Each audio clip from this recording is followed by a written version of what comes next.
सबको जय मसीह की। और एक बार फिर नए साल में हमें ये मौका मिला 2025 में कि एक बार फिर आपके सम्मुख में आ सकूं और परमेश्वर के वचन को बांट सकूं। प्रभु का धन्यवाद हो जो 2024 में हम सबको संभाला। और प्रभु की क्या योजनाएं हैं 2025 के लिए हम नहीं जानते, लेकिन हम जानते हैं, जैसा कि जरमाया की पुस्तक हमें बताती है कि जो कल्पनाएं, जो योजनाएं वो हमारे लिए बनाता है वो भली के लिए होती हैं। तो हम यही मान के चलते हैं, हमारी आशा यही है कि 2025 में भी प्रभु हमारे साथ रहेगा, सजीवा वाहिनी के साथ रहेगा, उनकी टीम के साथ रहेगा, और हर एक उस विश्वासी के साथ जो प्रभु यीशु मसीह पर विश्वास करता है, अपने अनुग्रह के को उसके ऊपर बना के रखेगा। धन्यवाद। एक बार फिर आप सबको नया साल बहुत बहुत मुबारक। तो जैसे कि हम जानते हैं 2025 शुरू हो चुका है, पहला महीना है। तो मैं आज भजन एक के ऊपर ही आपका लोगों को प्रभु के वचन से बात करूंगा। साम 1। तो भजन 6 को अब आप निकालें, यदि आप अपनी बाइबल को खोल ले तो देखेंगे भजन एक को, कि भजन एक आज हमसे क्या कहने जा रहा है। ये भजन एक है। इसका तो पहले तो ये है कि इसके बारे में लिखा नहीं, पता नहीं है कि ये किसने लिखा है, who is the writer of the साम 1। लेकिन मोस्टली जो बाइबल स्कॉलर्स हैं वो कहते हैं कि ये दाऊद द्वारा लिखा गया भजन है, दाऊद ने इसको लिखा है।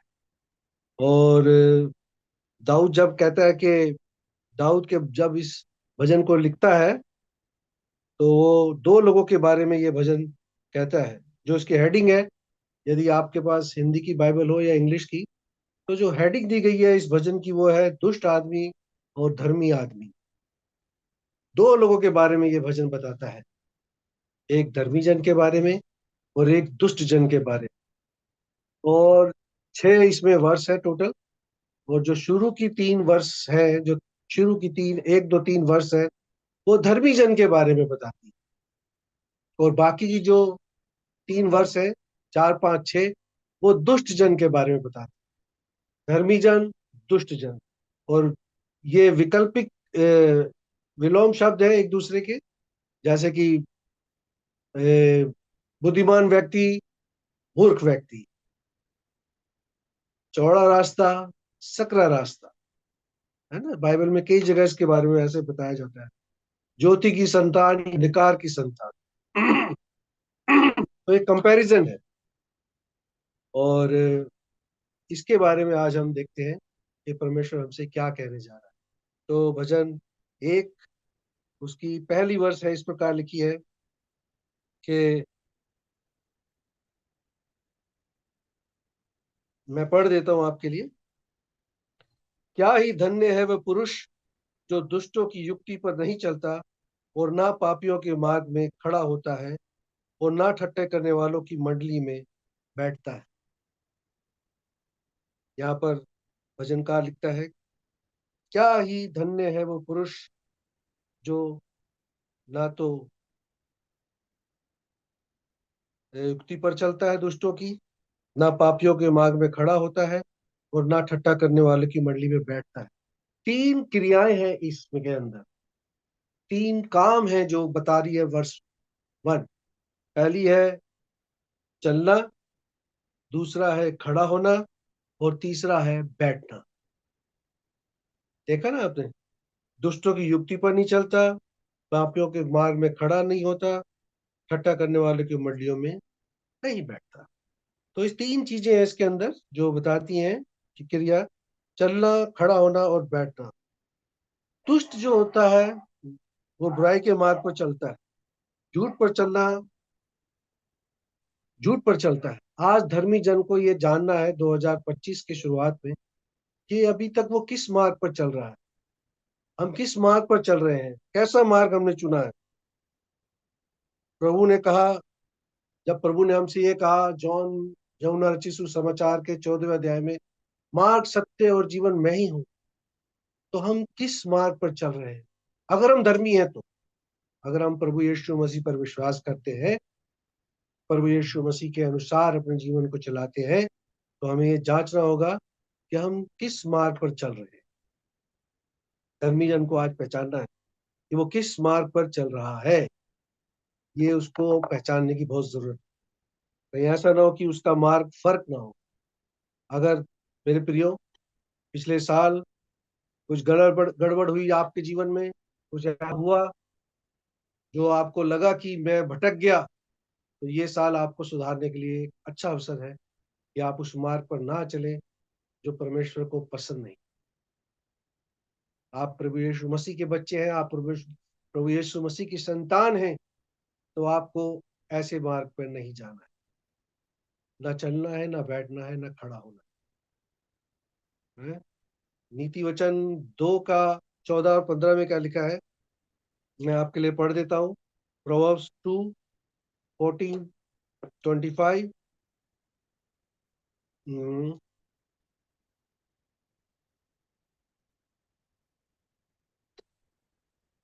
बहुत जल्दी मैं पढ़ देता हूँ, सॉरी थोड़ा टाइम लग रहा है। और वो कहता है, प्रोवर्ब्स 2:14, जो बुराई करने से आनंदित होते हैं और दुष्ट जन की उलटफेर की बातों में मगन रहते हैं, जिनकी चाल चलन टेढ़ी मेढ़ी और जिनके मार्ग बिगड़े हुए। ये भी हमें बताता है नीति वचन, ये कैसे मार्ग पर दुष्ट जन का कैसा मार्ग होता है। तो आज हमें जांचने की जरूरत है कि हम किस मार्ग पर चल रहे हैं, कैसा मार्ग हमने चुना है, और अगर हम प्रभु की संतान हैं तो हमारा मार्ग कैसा मार्ग है ना। अपने, और ये आपको खुद ही जान, ये धर्मी जन को खुद ही जानना है कि वो किस मार्ग पर चल रहा है, किस मार्ग पर को वो चुन रहा है, किस मार्ग पर वो बैठता है, किस मार्ग पर वो खड़ा होता है। परमेश्वर ने जब कहा कि मैं चाहता हूं कि तुम मेरे अनुसार अपने जीवन को चलाओ, मेरी इच्छाओं पर चलो, क्योंकि ये मुझे पसंद है, तो क्या आज हम जांचे, पीछे 2024 को छोड़ दें, भूल जाएं, जो गलतियां हो गई हो गई, लेकिन 2025 में उन गलतियों को हम ना दोहराएं जो 2024 में हम कर चुके हैं। हम परमेश्वर के मार्ग पर चले, परमेश्वर के मार्ग पर चले, ऐसी जगह पर खड़े ना हो जहां पर लोगों का मजाक उड़ाया जाता है। देखिए, परमेश्वर ने सबको अपने अपने हिसाब से बनाया है। किसी को काला, किसी को गोरा, किसी को बोलने की, सबको अपने तरीके से परमेश्वर ने अलग अलग उसके अंदर गुण दिए हैं या अवगुण भी दिए, जो भी है। लेकिन हम कौन होते हैं किसी को ठट्टे में उड़ाएं, किसी का मजाक बनाए। हम ऐसी चाल क्यों चले जो लोगों को कष्ट सुनाए, कष्ट देती है। हम तो धर्मी जन हैं, हम परमेश्वर के चुने हुए लोग हैं। हमें अपने मार्ग की चिंता करनी चाहिए कि हम स्वयं किस मार्ग पर चल रहे हैं। हमें वहां खड़ा भी नहीं होना है जहां पर ये सब चीजें चल रही हैं, हो रही हैं।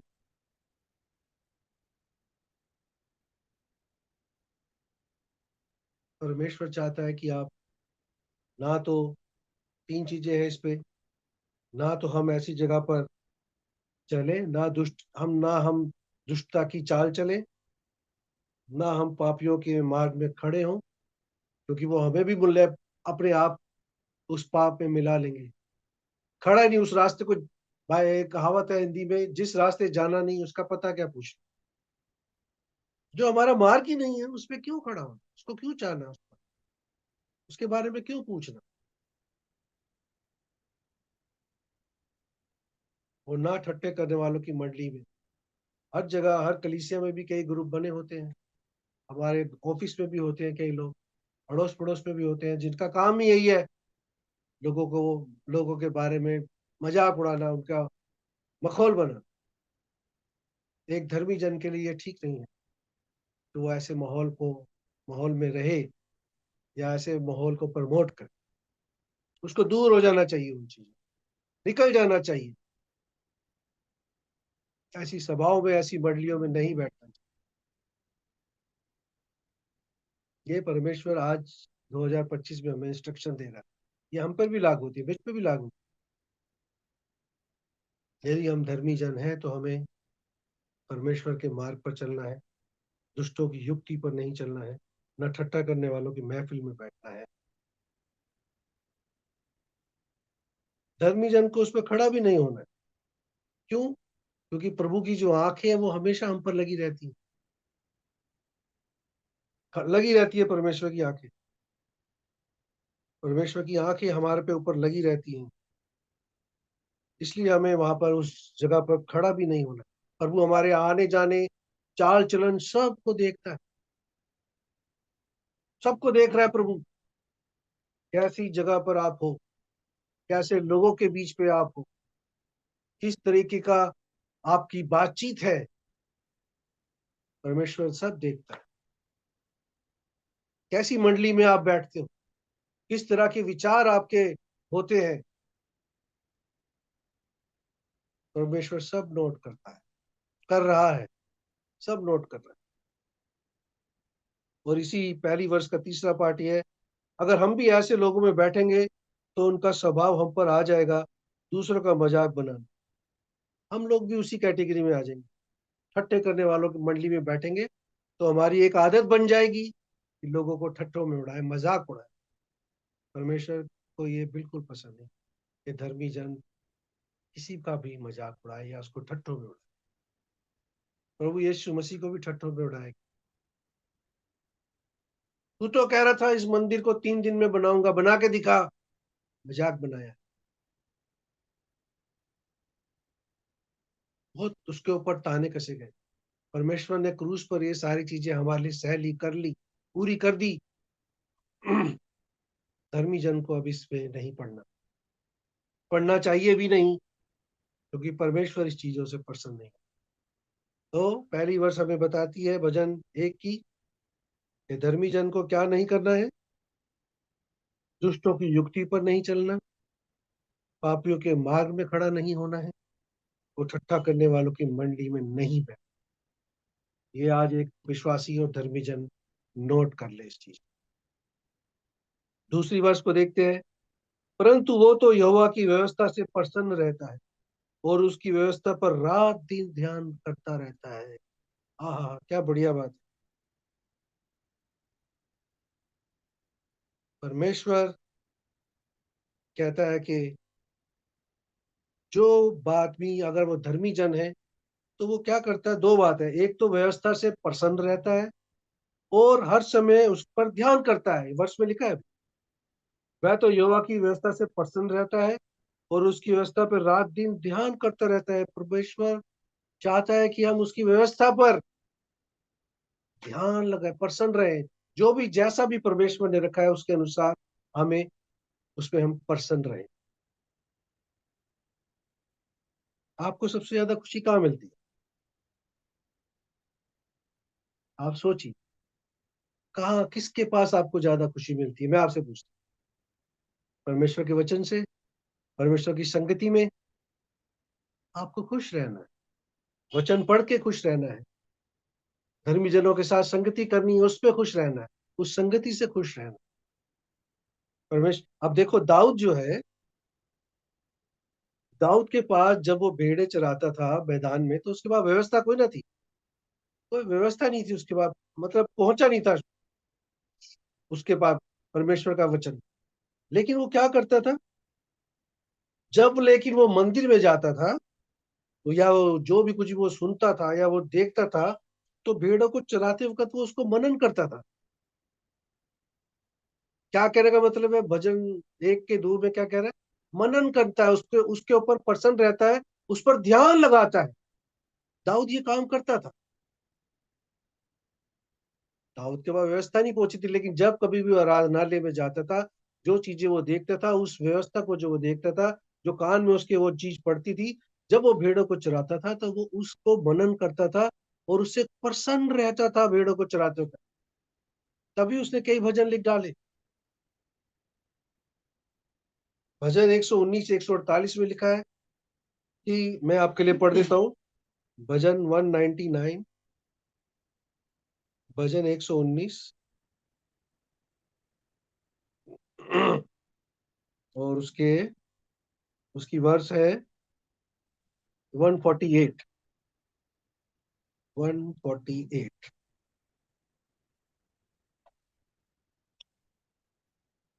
मैं आपके लिए पढ़ देता हूँ।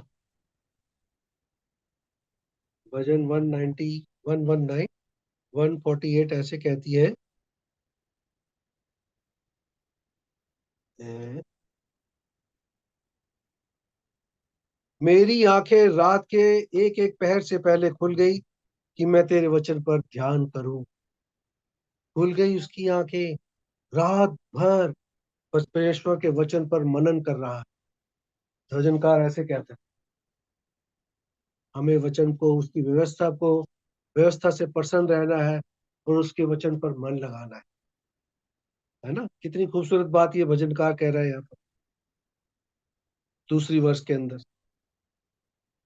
और तीसरी बात कि वो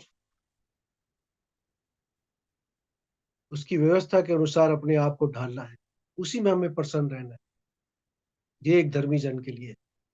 तो मेरे प्रियो, मेरी आपसे अपील है, इन 2 वर्षों के द्वारा जो अभी तक हमने देखा कि धर्मी जन को 3 बातें थी। खड़ा हो नहीं होना पहली वर्ष में, बैठना नहीं और चलना नहीं, 3 चीजें हैं। और दूसरी वर्ष में हमने देखा कि हमें परमेश्वर की व्यवस्था से प्रसन्न रहना है। जो जैसा उसने हमें दिया है, हिसाब किताब बाइबल दी है, उसके अनुसार हमें उससे प्रसन्न रहना है। और इसके ध्यान, उसके वचन पर मनन करना है, दिन और रात उसके वचन पर मनन करना है। 2025 में आप इस बात को आज एक बार फिर से गांठ बांधे अपने जीवन में। तीसरी वर्ष को देखते हैं। वह उस वृक्ष के समान है जो बहती नालियों के किनारे लगाया गया है और अपनी ऋतु में फलता है और जिसके पत्ते कभी मुरझाते नहीं। इसलिए जो कुछ वह पुरुष करे वह सफल होता है। वर्ष 3 में भी 4 बातें हैं। वर्ष 3 में भी 4 बातें हैं। वृक्ष जो है ये नालियों के किनारे लगा है, ये पेड़। जड़ को, कहने का मतलब है कि उसकी जड़ को जो है पानी लगातार मिलता रहता है। और जिस जड़ को पानी मिलता रहता है वो पेड़ बहुत ज्यादा मजबूत होता है। टेवा, खड़ा, मजबूत पेड़ हो जाता है। परमेश्वर का वचन हमें मिलता रहेगा, हम मजबूत रहेंगे। परमेश्वर की व्यवस्था में हम बने रहेंगे तो हम मजबूत रहेंगे। हम उस मार्ग पर नहीं चलेंगे जो दुष्टों का मार्ग है, हम मजबूत रहेंगे। वो मजबूत रहता है वो पेड़, जो पानी, जिसकी जड़ों को पानी मिलता रहता है। धर्मी हमेशा मजबूत है। उसे धर्मी जन के साथ एक बहुत बड़ी बात, खूबसूरत बात, अगर आप धर्मी हैं तो आप मजबूत हैं। मैं आपको इनकरेज करना चाहता हूँ, आप मजबूत हैं। आपको कोई डर नहीं है। दाऊद गोलियत का सामना कैसे कर सकता, कैसे किया उसने, हम सब जानते हैं। क्या, तू तो भाले और तीर लिए के आता है, लेकिन मैं यहोवा के नाम से आता हूं। ये धर्मी जन के लिए होना चाहिए। क्या खूबसूरत बात है, धर्मी जन डरता नहीं है। वो उस नाली के किनारे लगा है जिसको पानी मिलता रहता है। वो जल है प्रभु यीशु मसीह, जो हमारी जड़ों को मजबूत करता है, हमारे पेड़ को, केशव के पेड़ को मजबूत करता है, आपके पेड़ को मजबूत, आपके जीवन को मजबूत करता है। मतलब ये है, धर्मी जन के पास डर नाम की कोई चीज नहीं है। वो डगमगाता नहीं है। प्रभु का वचन उसके जीवन में हमेशा जड़ पकड़ कर रखता है। धर्मी जन के जीवन में जड़ पकड़ कर रखता है परमेश्वर का वचन, ये जो है हमारे पास। इसलिए ये पेड़ हलता नहीं है, डगमगाता नहीं है, मजबूती से खड़ा रहता है। इसलिए वो मजबूत है। वो जो जल है वचन के रूप में, वो हमें संभाल के रखता है, वो हमारे जीवन को पकड़ कर रखता है। फिर दूसरे में, तीसरी वर्ष में लिखा है, वो ऋतु में फलता है। धर्मी जन को हमेशा फलवंत होना चाहिए। आपके जीवन में परमेश्वर की आत्मा का फल लगा रहना चाहिए, लगा हुआ दिखाई देना चाहिए।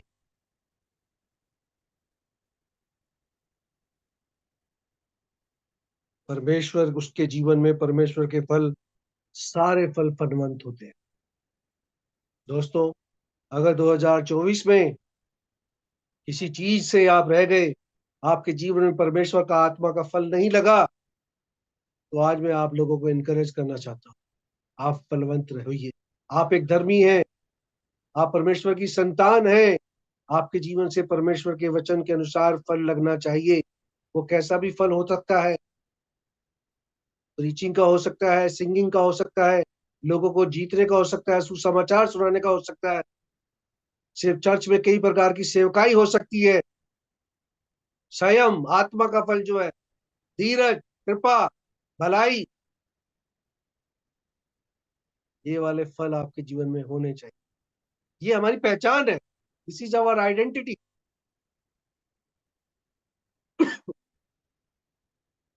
हमेशा फलवंत होता है, उसके पत्ते कभी नहीं मुरझाते।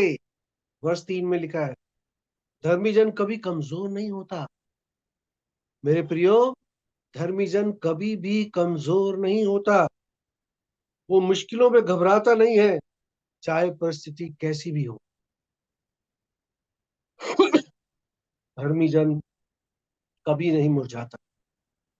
उसका पत्ता मुरझाने का मतलब ये है, कभी नहीं मुरझाता, कि धर्मी जन कभी भी निराश नहीं होना चाहिए। हम निराशा की सर हम निराश लोग नहीं हैं। हम तो आशा में रहने वाले लोग हैं, क्योंकि हमें एक आशा दी गई है प्रभु यीशु मसीह के रूप में। हमें वचन दिया गया है, जीवित वचन जीवित लोगों के लिए। क्यों हमारे पत्ते मुरझाए भाई? क्यों मुरझा रहा? तो फिर हमारे अंदर ही कमी है। आज उस कमी को आपको लगता है जो 2024 में रह गई, 2025 में वो कमी आपके जीवन पर हावी ना हो। मेरे प्रियो, अपने आप को, क्योंकि आप उस नाली के किनारे लगे वृक्ष हैं, जो कभी जिसके पत्ते कभी मुरझाते नहीं, वो हमेशा फलवंत होते हैं। अगर ये सब चीजें नहीं है तो मुझे अफसोस के साथ कहना पड़ रहा है, आप फिर उस नाली से दूर लगे हैं, कहीं पेड़ बहुत दूर हो उस नाली से। नाली का मतलब प्रभु यीशु मसीह से बहुत दूर है, प्रभु के वचन से बहुत दूर। आप फिर नाम के विश्वासी, आप सिर्फ नॉमिनल धर्मी हो, नॉमिनल राइचसनेस, राइचस पर्सन। यही होते हैं जो सेल्फ राइचसनेस होते हैं कई लोग। उनको लगता है मैं ही हूं बस, और कोई नहीं, मुझे ही बाइबल का सब कुछ पता है। चर्च में क्या पता है? कुछ भी नहीं। ये तो ऐसे ही बोल रहे पास्टर साहब, मुझे पता है। इन चीजों को निकाल दीजिए जीवन से। परमेश्वर का वचन जो है सबके लिए है, एक समान है। पर परमेश्वर का वचन भेदभाव नहीं करता है। आपका जीवन परमेश्वर के लिए हमेशा तैयार रहना चाहिए, फलवंत रहना चाहिए। आत्मा आत्मा का फल, प्रभु की आत्मा का फल हमेशा उसमें दिखाई देना चाहिए। वो आपका स्वभाव में हो सकता है, आपकी बातचीत में हो सकता है, आपके काम में हो सकता है। लोगों को पहचान में आना चाहिए, ये धर्मी जन आदमी, ये विश्वासी आदमी है, ये यीशु मसीह का संतान।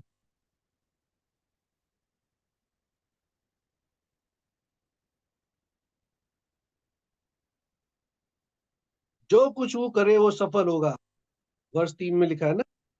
इसलिए जो कुछ वह पुरुष करे वो सफल होता है। लास्ट पार्ट जो है वर्ष 3 का, प्रभु की आशीष हमेशा धर्मी जन के ऊपर बनी रहती। जो कुछ भी वो करे सफल होता है। कितना महान प्यारा परमेश्वर है हमारे पास। उसकी आशीष हमेशा हमारे साथ बनी रहती है, हमारी चीजों को सफल करता है, हमारे कामों को सफल होता है। परमेश्वर की व्यवस्था पर मन लगाएं, उसके अनुसार चलें, तो हमारे हर काम सफल होंगे। परमेश्वर के अनुसार जीवन जिए, परमेश्वर की इच्छा के अनुसार अपने आप को ढालकर अपने जीवन को चलाए, अपने परिवार को चलाए, आपके हर काम सफल हो। मेरे प्रियो, मैं आपको इनकरेज करना चाहता हूँ, 2025 में एक बार फिर परमेश्वर के काम को करना परमेश्वर को बहुत पसंद है। जो जिम्मेदारियां आपको मिली हैं उसको करना, आत्मिक रूप से कह रहा हूं।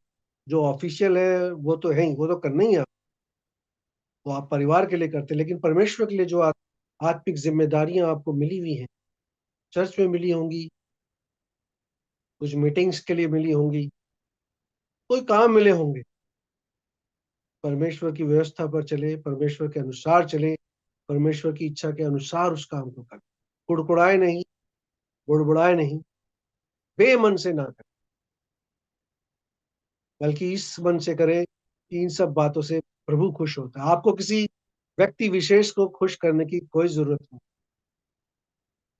आपको एक ही को खुश करना है, वो है प्रभु को, परमेश्वर को खुश करना है।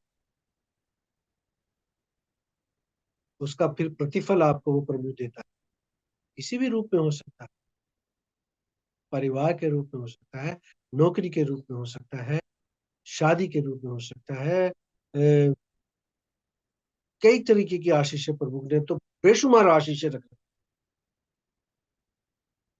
आपके आसपास है आशीष, सिर्फ आपको उसको खोजना है, परमेश्वर की व्यवस्था के अनुसार चलकर उस मार्ग पर नहीं खड़ा होना है, उस मंडली में नहीं बैठना है, उस पानी से लगातार अपनी जड़ को मजबूत करते रहना, ताकि आपके पेड़ से वो फल लगे, जिस फल को देखकर प्रभु यीशु मसीह खुश होता है। स्वर्गों में खुशियां मनाई जाती आपके नेक काम के कारण। प्रभु आपको हिम्मत दे, ताकत दे। अब जो 3 वर्ष हो गई है धर्मी जन के बारे में, हमने क्या क्या देखा पहले से लेकर 3 तक, कि जो दो धर्मी जन होता है वो दुष्टों के युक्ति पर नहीं चलता, जो धर्मी जन होता है वो पापियों के मार्ग में खड़ा नहीं होता, जो धर्मी जन होता है वो ठट्ठा करने वालों की मंडली में नहीं बैठता, जो धर्मी होता है वो यहोवा की व्यवस्था से प्रसन्न रहता है, जो धर्मी है वो उसके रात दिन उसकी व्यवस्था पर मनन करता रहता है, ध्यान करता रहता है। जो धर्मी होता है वो उस पेड़ के समान है जो बहती नालियों के किनारे लगाया गया है, प्रभु यीशु मसीह, जो अपनी ऋतु में फलता है, समय आने पर परमेश्वर उसमें अपने फल लगाता है, जिसके पत्ते कभी नहीं मुरझाते, वो धर्मी जन। और जिस काम में वो काम को करता है, वो धर्मी जन का काम हमेशा सफल होता है ना? खूबसूरत बात। आज हम अपने आप को जांचें, क्या ये तीनों वर्ष हमारे जीवन में है? अगर नहीं है तो हमें सोचने वाला है, सोचने की बात है, क्यों नहीं है? मैं तो चर्च रेगुलर जाता हूँ, मैं तो बाइबल भी पढ़ता हूँ, मैं तो पास्टर साहब के वचन भी सुनता हूँ, सब कुछ करता हूँ, फिर मेरे जीवन में ये चीजें क्यों नहीं है? देर नहीं हुई है, आप इन चीजों को सुधार सकते हैं। प्रभु की व्यवस्था पर चलना, परमेश्वर के वचन को मानना, परमेश्वर के अनुसार जीवन को चलाने में कभी कोई देर नहीं होती। हिंदी में कहावत है, जब जागो तभी सवेरे। अगर आज की शाम आपको लगता है कि हाँ, ये वचन मेरे लिए ही है, मैं इस लिस्ट में कहीं हूं, नहीं हूं, तो मुझे इस लिस्ट में फिट बैठना है, ये मेरा 2025 का लक्ष्य है, this is my goal for 2025। I have to prepare myself for God, for his work, for his kingdom, for his for his everything, to reach out people, spread the gospel. मुझे सुसमाचार सुनाना है, बहुत जरूरत है, बहुत जरूरत है हमारे देश में अभी भी गॉस्पेल सुनाने की, सुसमाचार सुनाने की। निकलो, लोगों को बताओ परमेश्वर के बारे में, कि एक है जिसने आपके लिए जान दी है, एक है जो आपको पापों से आजाद करना चाहिए। जाओ, वो मैंने प्रीच करो, लॉर्ड की ये कमांड है, it's a commandment from the God. मेरे बारे में बताओ। परमेश्वर आपकी सहायता मदद करे। अब बाकी की जो 3 वर्ष हैं ये दुष्ट जन के बारे में है। 4, 5 और 6 वर्ष क्या कहती है, हम उस पर भी नजर मारते हैं। दुष्ट लोग ऐसे नहीं होते, वे उस भूसी के समान होते हैं जो पवन से उड़ाई जाती है। अभी हमने पहली वर्ष में क्या पढ़ा था, जिसके पेड़ पानी लग चलता रहता है, वो पेड़ क्या होता है, मजबूत होता है। है ना, वो हिलता नहीं है। परमेश्वर के विश्वास से उसको कोई डगमगा नहीं सकता। लेकिन दुष्ट लोग ऐसे नहीं है, है, नहीं। दुष्ट लोग धर्मी के समान नहीं है, भूसे के समान उड़ जाते हैं। बाइबल हमें बता रही है यूं उड़ जाते हैं। मतलब वो उस मजबूत पेड़ के समान बिल्कुल भी नहीं है। ये क्या चीज को दर्शाता है? क्या आप में विश्वास की कमी है? अगर आप में विश्वास की कमी है तो आप कभी भी बह सकते हैं। बह सकते हैं मतलब बैकस्लाइड हो सकते हैं। अधर्मी जन तो मजबूत है, लेकिन बाइबल में अभी हमें पढ़ा, दुष्ट जन है वह भूसे के समान उड़ जाता है। यहाँ पर किस चीज की कमी है? विश्वास की कमी है। अगर आपका विश्वास मजबूत है वो यीशु मसीह के ऊपर, तो आप उस पेड़ के समान है जो फलवंत है, जो नदी किनारे लगा है। लेकिन अगर आप मजबूत नहीं है, वो पानी आपके जीवन से दूर दूर ही जा रहा है, बह रहा है, जड़ तक पहुंच ही नहीं रहा है, मतलब विश्वास ने जड़ पकड़ी नहीं जीवन में, तो आप कभी भी बैक स्लाइड हो सकते हैं। दुष्ट जन ऐसा ही होता है। एक मिनट के लिए कई लोग होते हैं, फटाक से विश्वास कर लेते हैं, सुनाया कुछ, बताया कुछ, हाँ हाँ भाई साहब, हाँ हाँ, गुरु हो, मैं प्रभु प्रभु को मानता हूँ। 2 दिन के बाद गायब। चमत्कार को नमस्कार किया फिर दूर हो गए।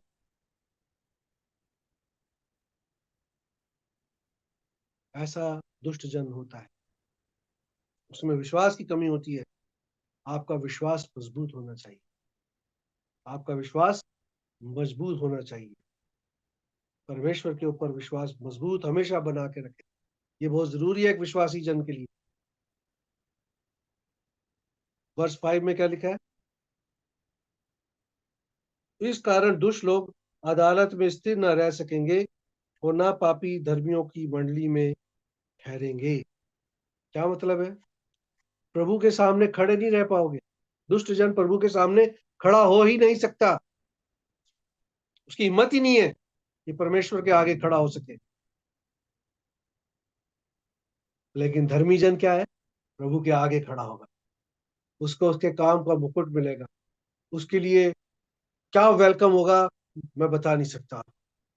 लेकिन धर्म दुष्ट खड़ा भी नहीं हो सकता। धर्मी जन क्यों खड़ा रहेगा? क्योंकि जो कुछ भी उसने किया है परमेश्वर के लिए किया है। दुष्ट जन ने अपने लिए किया है, अपने स्वार्थ के लिए किया है। आपने प्रभु के लिए सहा है, तो प्रभु आपको अपने राज्य में भी इतना मान सम्मान देगा, धार्मिकता का मुकुट आपको पहनाएगा। इस सब का प्रतिफल प्रभु हमें देगा। लेकिन धर्मी जन उसके आगे टिकने नहीं पाएंगे। प्रभु कहता है जब मैं आऊंगा भेड़ और बकरी को अलग कर दूंगा।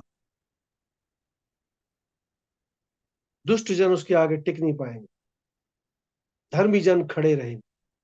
वो भेड़ को और बकरियों को अलग करेगा। हम भेड़ हैं, बकरी में हमें नहीं आना है।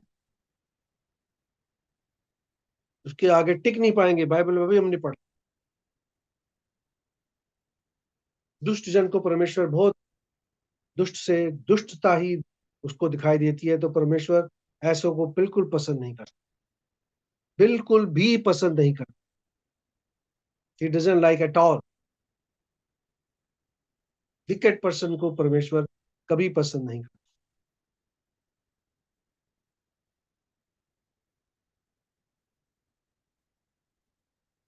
लेकिन अगर आपको, आपने परमेश्वर के लिए धर्मी हो, आपने परमेश्वर के काम को किया है, तो प्रभु आपसे प्रसन्न है। आपको वो चुनेगा, आपको अपने पास बुलाएगा, आपको उसका प्रतिफल देगा। उसके काम जो प्रभु के लिए आपने काम किया है उसका प्रतिफल आपको देगा। जैसे पीछे पड़ा, उसके काम को वो सफल बनाएगा, उसके जीवन में वो फल लगाएगा, उसके पेट, उसके जीवन को वो मजबूत करे। धर्मी जन के। लेकिन दुष्ट जन को वो टिकने भी नहीं देगा। हाय, निकल जाओ मेरे आगे से, मैं पहचानता नहीं, दरवाजा बंद, I don't know who are you. प्रभु कहता है मैं बिल्कुल मना कर दूंगा पहचानने से, दरवाजा बंद कर दूंगा। ऐसा ना हो कि हमारे मुंह पर दरवाजा बंद हो जाए। हमें उसके ऐसे किवाड़ के आगे नहीं जाना। हमें तो उस सड़क पर जाना है जो सोने की बनी है, जहां पर हमेशा की खुशी है। वहां पर दुख नाम की कोई चीज नहीं है। परमेश्वर का आनंद ही हमारी ताकत है वहां। जब तक हम इस पृथ्वी पर है, वहां पर प्रभु को हम रूबरू देखेंगे, फेस टू फेस। लेकिन धर्म दुष्ट जन उड़ जाएंगे, टिक नहीं पाएंगे। बोलेंगे हमने ये किया वो किया। बड़ा है, कई लोग हैं, बाइबल में लिखा है, बहुत लोग बोलेंगे हमने तेरे नाम से ऐसे किया, वैसे किया। लेकिन जो प्रभु उनसे चाहता था वो तो नहीं किया। तो प्रभु कहेगा मैं भी नहीं जानता तुम्हें, मैं बिल्कुल नहीं जानता, आई डोंट नो। मैं मना मना कर देगा प्रभु ने वहां पे। कोई शक की कोई गुंजाइश नहीं छोड़ी परमेश्वर ने। परमेश्वर ने बोला मैं नहीं जानता आप लोगों को। ये दुष्ट जन के साथ परमेश्वर चाहता है कि हम उसके, जब वो चुने हमें तो हम भेड़ों में हो। भेड़ और बकरी का जब चुनाव हो तो हमें भेड़ों में शुमार किया जाए। हमारी गिनती भेड़ों में हो, होगी भी। प्रभु आपके साथ है, मेरे साथ है। हम प्रभु के लोग हैं। हम प्रभु के काम को कर रहे हैं। अगर अभी भी या कुछ देर हुई है, परमेश्वर की किसी आज्ञा के खिलाफ हम जा रहे हैं, तो आज हम अपने आप को जांचें। 2025 शुरू हुआ है, क्या पता 25 में आपके लिए बहुत बड़ी बड़ी योजनाएं, बहुत बड़े बड़े काम प्रभु ने संभाल के रख रखे हो। उनको करें, उन पर ध्यान लगाएं। प्रभु से पूछे, प्रभु क्या चाहते हो आप? पिछले साल मेरे से ये गलती हो गई, मेरे पे आपका वचन पहुंचा, किसी पास्टर ने, किसी भाई ने, किसी बहन ने, किसी सगे संबंधी ने, किसी चर्च के भाई ने मुझे बताया, लेकिन मैंने सुना नहीं, मैंने इग्नोर कर दिया। प्रभु मैं आपसे दूर हो गया। लेकिन अब 2025 में प्रभु मैं वो पेड़ बनना चाहता हूँ जो फलवंत हो, जो जिसकी जड़ें आप में जमी हुई हो। मैं ऐसी मार्ग पर नहीं बैठना चाहता जो दुष्ट का मार्ग है। मैं ऐसी मंडली में नहीं बैठता जहां पर, नहीं बैठूंगा जहां पर लोगों का मजाक उड़ाया जाता। मैं उस भूसे के समान नहीं हूं जो परमेश्वर, जो हवा आने पर बह जाए मिनटों में। नहीं प्रभु नहीं। मैं आज से जीवन पे आपका अधिकार चाहता हूँ। 2025 में आप मुझे चलाएं। क्यों ना आपकी मन की इच्छा पूरी करेगा वो। यही तो वो चाहता है कि आप डिपेंड हो जाए इसके ऊपर। 100%, 100%। परमेश्वर आधे अधूरे मन को भी स्वीकार नहीं करता। He wants 100% from our side. 100% depend होना है उसके ऊपर, आधे अधूरे मन से नहीं। आखिरी वर्ष, शाम भजन एक का छठा। क्योंकि यहोवा धर्मियों का मार्ग जानता है, परंतु दुष्टों का मार्ग नष्ट हो जाएगा। प्रभु सारी चीजों को जानता है। प्रभु यहोवा हम धर्मियों के मार्ग को भी जानता है और दुष्ट के मार्ग को भी जानता है। क्या कहेगा? मैं तुम्हें नहीं जानता, मैं तुम्हें नहीं जानता। प्रभु हमारे उठने बैठने सब चीजों को जानता है। सारी चीजों को परमेश्वर जानता है। धर्मी जन के मार्ग को भी जानता है, दुष्ट जन के मार्ग को भी जानता है। मैं नहीं जानता, दुष्ट को कह देगा मैं नहीं जानता, I don't know who are you, and door will close, बंद हो जाएगा दरवाजा। भजन 11 उसका 5 पढ़ेंगे फॉर एग्जाम्पल। मैं आपको पढ़ के बताता हूँ। Psalm 11 verse 5।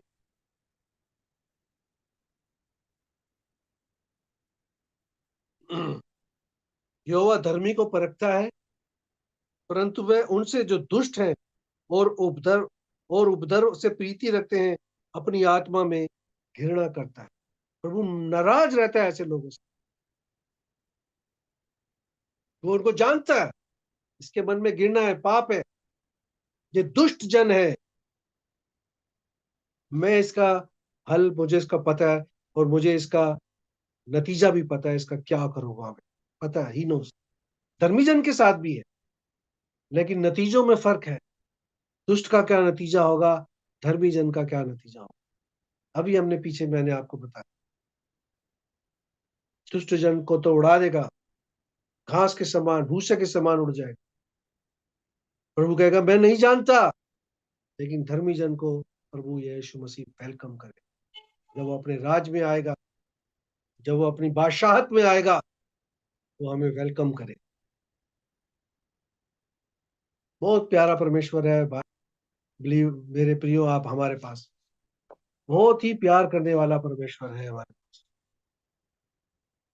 आप हम अपने आप को जांचें कि हम 2024 में कैसे चले थे और उसका क्या अंजाम हुआ, कैसा एंड रहा 2024 का। अगर सुखद हुआ, अच्छा हुआ, वेरी गुड, प्रभु की इच्छा के अनुसार हुआ, बहुत अच्छी बात। लेकिन कहीं कोई कमी रह गई आपके जीवन में परमेश्वर के प्रति, परमेश्वर के वचन के प्रति, कलीसिया के प्रति, किसी भाई के प्रति, किसी बहन के प्रति, किसी रिश्तेदार के प्रति, तो एक चीज है जो आप सुधार सकते हैं। इन चीजों में आप सुधार लाए।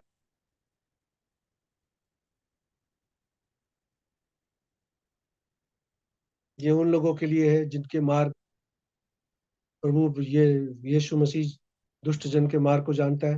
कई लोग हैं जो प्रभु को जानते हैं, लेकिन गलत जीवन बिता रहे हैं, गलत राह को पकड़े हुए हैं। सब पता है उनको परमेश्वर के बारे में, कलीसिया के बारे में, वचन के बारे में, लेकिन अपने अनुसार अपने जीवन को चला रहे हैं, गलत जीवन जी रहे हैं। परमेश्वर ऐसे लोगों के भी रास्तों को जानता है। क्या आप उस रास्ते पर तो नहीं है, या आप धर्मी जन के रास्ते पर है, जो नदी के किनारे लगा है, जिसके जड़ में पानी प्रभु यीशु मसीह है, मजबूत किया हुआ है जिसकी जड़ को। वो पेड़ मजबूत है, वो नहीं उड़ेगा, वो डटा रहेगा। हम ऐसा पेड़ बने। प्रभु होने दे 2025 आप सबके लिए बहुत ही अच्छा रहे। प्रभु आप सब पर अपने अनुग्रह को बना के रखे, और हर एक काम जो आप 2025 में आपने सोचा हुआ है अपने लिए, परमेश्वर के लिए, परमेश्वर की इच्छा के अनुसार, प्रभु उन सारे कामों पर आशीष। एक बार फिर मैं सजीवा वाहिनी के लिए धन्यवाद देता हूँ, जिन्होंने मुझे एक और मौका दिया कि मैं इस 2025 में एक बार फिर वचन की सेवकाई उनके प्लेटफॉर्म पर आकर कर सकूं। मैं सजीव वाहिनी के लिए हृदय से आभारी हूं। धन्यवाद देता हूं आप सबके लिए भी, और धन्यवाद आपके परिवारों के लिए भी। मैं प्रार्थना निरंतर करता रहता हूं आप सबके लिए। प्रभु आप सबको आशीष दे। सबको जय मसीह की।